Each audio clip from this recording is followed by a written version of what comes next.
You ask Tiger to solve. This deals with linear equations with one unknown.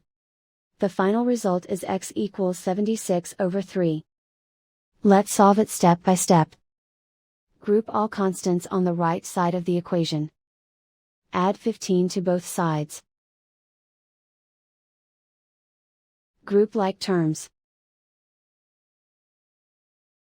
Simplify the arithmetic.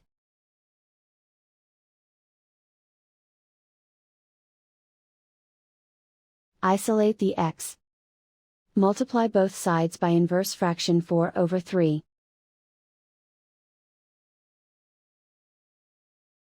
Group like terms. Multiply the coefficients. Simplify the fraction. Multiply the fractions. Simplify the arithmetic.